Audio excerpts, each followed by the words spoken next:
รีรันทริปเที่ยวเชียงใหม่เชียงรายคลิปนี้เมกะทายไปแต่ปี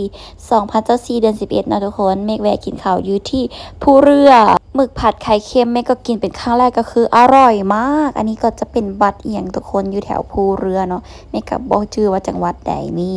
เมกก็มากับคุณพ่อแล้วก็คุณแม่แล้วก็ทีมงานอยู่บริษัทอีพอเนาะนี่2 นิ้วไป1แมสคลิปนี้ก็จะเป็นการเดินทางเนาะเมกก็ได้แวะซื้อหมาก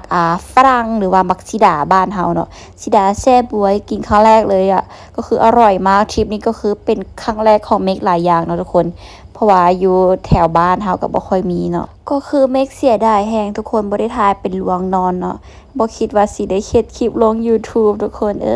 คิดบ่ทันนี่เมกมาฮอดพะเยาก็เป็นเวลาประมาณ8:30พอดีทุกคนนี่ก็จะเป็นธาตุอันนี้ก็คืองามหลายทุกคนธาตุอย่างไผฮู้บอกคอมเมนต์บอกเมกเด้อก็คือสวยมากเมื่อนี้พวกเขาก็ขี่รถมาจากด่านหนองคายจนมาฮอดเชียงรายเลยทุกคนยาวมาเลยเนาะยาวมาแต่เช้าจนจำค่ำเธอสิมาฮอดเชียงรายก็คือพวกเขามาฮอดเชียงรายก็เป็นเวลาประมาณ10 โมงหรือว่า4 ทุ่มไทยนั่นเองทุกคนนี่พวกเขาก็ได้มาพักที่โรงแรมอันนี้เนาะต้องขออภัยเมกจื้อซื่อบ่ได้แล้วทุกคนก็คือถ่ายไว้หลายเดือนแล้วโรงแรมเพิ่นก็คืองามแฮงสะอาดเนาะทุกคนเมกนอนกับอีพ่ออีแม่คือเก่าเด้อ3 คนพ่อแม่ลูกเนาะนี่มาเบิ่งห้องน้ำเลยทุกคนฟาดเปิดออกมาก็คือสวยแฮงอยากได้ห้องน้ำแบบนี้แหละทุกคน